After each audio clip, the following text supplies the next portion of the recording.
Hello guys, it's a Tin Man here. Just out at a beautiful park we have out here in my area. Bear with me here. I've got a really interesting understanding going on here that I want you guys to hear me out here. Somebody's giving us some music in the background there. I guess what we have here is we have what kind of looks like is two different trees. This is an artist pick, obviously, and he brought it here and, mounted it on the cement here. Almost looks like two trees in a way. Almost looks like this was originally a tree, and then the artist took and put another tree and mounted it right on top. This would be like a leg. This is a leg. This is an inner leg. I'll show you another view of it right there. Here's another leg. This is another leg. This is another leg. And yeah, we didn't count that one yet. So we've come right around it now. Now when you look at this part of it, you can see kind of a plateau to it. Right there. Not sure, I can't tell for sure. This is all worn. Here's an actual cut, I believe, from a chainsaw probably at one time. And you can see it there. I've done a lineup going this way, and I can see it's around in the same spot. Maybe some chainsaw right there. And right here. So that is all around the same. So what I'm figuring is that might even have been original chainsaw marks from where the person put some planks in or something when he was working. Because you got to remember, this has been cut off, so that may have been sticking out of the ground itself already at say 8 feet or something, or 12 feet or something, and then they've cut this part of it off. So basically what's happened here is what I figure has happened then is a logger did come in there and he cut down this tree at one time. And what is growing on top of it is a sucker system of a tree. It probably started originally getting its life from inside the tree and such. You can see this big part of it here. If you look, you can see, I think this has been stimulated to try to be growing out of it, but people are being hard on it or something. If you actually look up in there, you can see the bottom of this one where it became its own structure. You can tell by the skin folds that I've been teaching on the channel, and I can tell the skin's going all the way back.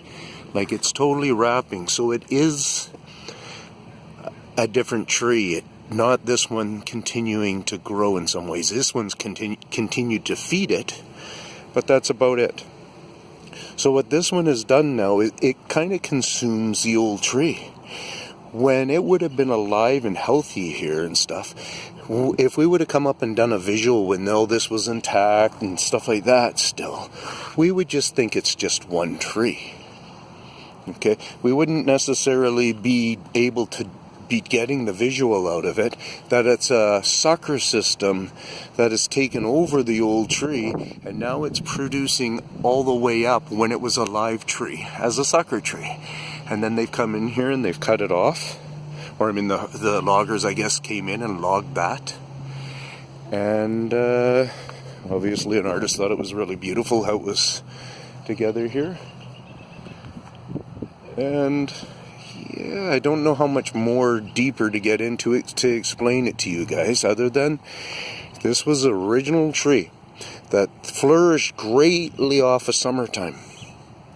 These sucker system trees do not need, this was a dead one obviously, but they do not need the sun to be, they feed off of the earth.